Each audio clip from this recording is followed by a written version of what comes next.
Hai hello, salam sejahtera Malaysia. Selamat datang ke channel Fels Lifestyle.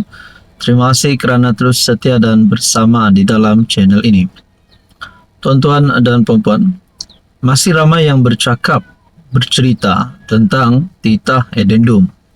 Sehinggakan ada perkara yang membawa kepada kenyataan daripada bekas pemimpin UMNO, bekas menteri UMNO, bekas menteri dalam kerajaan sebelum ini, iaitu Khairi Jamaluddin, yang mendakwa ada komplot, mendakwa Azalina berkomplot menyembunyikan titah addendum. Dan pada akhirnya, pegawai Azalina telah membuat laporan polis terhadap Khairi Jamaluddin. Saudara-saudara, setiausaha politik kepada menteri di Jabatan Perdana Menteri, Undang-Undang dan Reformasi Institusi, Datuk Seri Azalina Othman membuat laporan polis terhadap KJ. Datuk Suraya Yaakob tampil berbuat demikian selepas melihat satu artikel di sebuah portal melaporkan KJ mendakwa Azalina berkomplot menyembunyikan titah addendum. Dan pada akhirnya, apa yang berlaku kepada KJ? Nah, saudara-saudara, Azalina Othman dalam satu kenyataan yang terkini berkaitan dengan titah addendum. Azalina tak setuju perintah tutup mulut kes titah addendum Najib. Menteri di Jabatan Perdana Menteri, Undang-Undang dan Pembaharuan Institusi, Azalina Othman tidak bersetuju dengan permohonan Jabatan Peguam Negara AGC baru-baru ini untuk mendapatkan perintah larangan ulasan ataupun gag order berhubung kes semakan kehakiman titah tambahan yang melibatkan Najib Razak. Sejujurnya, pandangan peribadi saya, tidak sepatutnya ada perintah larangan ulas, katanya kepada pemberita. Pertama, kes itu akan menjadi domain awam. Kedua, Parlimen akan bersidang bulan depan, jadi semua ini akan timbul semula.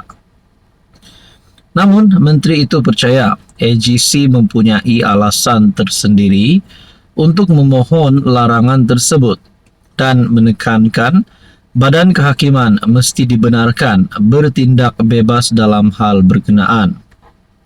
Untuk berlaku adil, saya fikir AGC mempunyai alasan undang-undang sendiri dan mereka memfailkan permohonan rasmi larangan bersuara.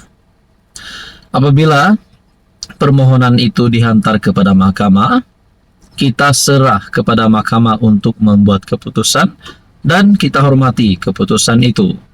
Jadi, biarlah mahkamah buat keputusan, katanya lagi. Berkaitan dengan ini, saudara-saudara, apa komen Anda? Hai hello, salam sejahtera Malaysia. Selamat datang ke channel Fels Lifestyle. Terima kasih kerana terus setia dan terus bersama di dalam channel ini. Saudara-saudara yang saya amat hormati, tuan-tuan dan puan-puan, ini satu kejutan kepada seluruh kaki-kaki sakau, seluruh penyakau dan seluruh perasua di Malaysia, bahkan juga yang mungkin sedang dicari oleh SPRM.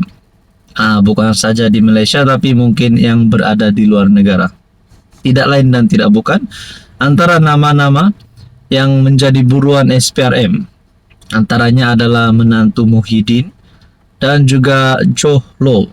Nah, mungkin ada nama-nama yang lain yang Anda rasa sedang dalam buruan SPRM, silahkan komen di bawah. Ini satu keputusan SPRM yang pasti mengejutkan ramai. SPRM FBI, tingkat kerjasama banteras rasuah antara bangsa. Nah, berkaitan dengan ini, agak-agaknya bilakah ada kabar terkini tentang lokasi menantu Muhyiddin dan juga Johlo? Di manakah mereka berada hari ini? Adakah mereka sebenarnya sudah benar-benar hilang ataupun bertapuk di dalam bawah tanah ataupun di hotel kah, ataupun mana-mana bangunan, sehingga kan SPRM bahkan dengan bantuan International Police ataupun Interpol pun belum dapat mengesan di mana lokasi mereka. SPRM bersama FBI fokus kerjasama risikan serta siasatan dalam kes berprofil tinggi melibatkan Malaysia dan Amerika Syarikat. SPRM dan Biro Penyiasatan Persekutuan FBI akan meningkatkan kerjasama bagi menangani cabaran dalam membantras jenayah rasuah di peringkat serantau dan antarabangsa. Hai, hello, salam sejahtera Malaysia. Selamat datang ke channel Fels Lifestyle. Terima kasih kerana terus setia dan bersama di dalam channel ini. Tuan-tuan dan puan yang saya amat hormati, rupanya berkaitan dengan kenyataan-kenyataan daripada kepimpinan kerajaan, terutamanya PH dan juga UMNO dan DAP. Mungkin sebelum ini kita pernah dengar kenyataan bahawa kepimpinan daripada PH, UMNO, DAP, biasanya DAP dan UMNO mungkin ada percanggahan pendapat, terutamanya antara DAP dan UMNO, kerana kita percaya dan kita juga tahu sebelum ini bagaimana keadaan ataupun hubungan di antara UMNO dan DAP. Dan begitu juga PH dan UMNO yang sebelum ini bukan berkawan, tapi oleh kerana di dalam pembentukan kerajaan hari ini akhirnya PH dan UMNO akhirnya mula bekerja sama. Tapi saudara-saudara, dalam satu kenyataan, PH jaga mulut amaran SU Pemuda UMNO. Adakah di sini UMNO dalam satu kenyataan mula untuk berpecah dengan PH, ataupun ini mungkin hanya gaduh-gaduh kecil saja dalam kerajaan? Seorang pemimpin Pemuda UMNO membidas kritikan PH terhadap ketua sayap parti itu, Dr. Akmal Saleh. Setiausaha Pemuda UMNO, Hafiz Arifin, mendakwa terdapat pimpinan PH semakin tidak sopan kebelakangan ini. Saya tegaskan, mana-mana pimpinan kami Pemuda menghormati kepimpinan Pemuda PH. Namun semenjak dua ini, pimpinan Pemuda PH cukup kasar dalam mengeluarkan komen. Adakah perkara ini akan membawa kepada retaknya kerjasama di antara PH dan UMNO, sehingga membuatkan kerajaan boleh jatuh, kerajaan boleh tumbang, ahli parlimen berpaling tada? Nah, itu menjadi persoalannya. Jaga tutur kata, kami tiada masalah dengan Anda. Kami hanyalah pada isu, fokus kami hanyalah pada isu dan perkara yang penting bagi kami.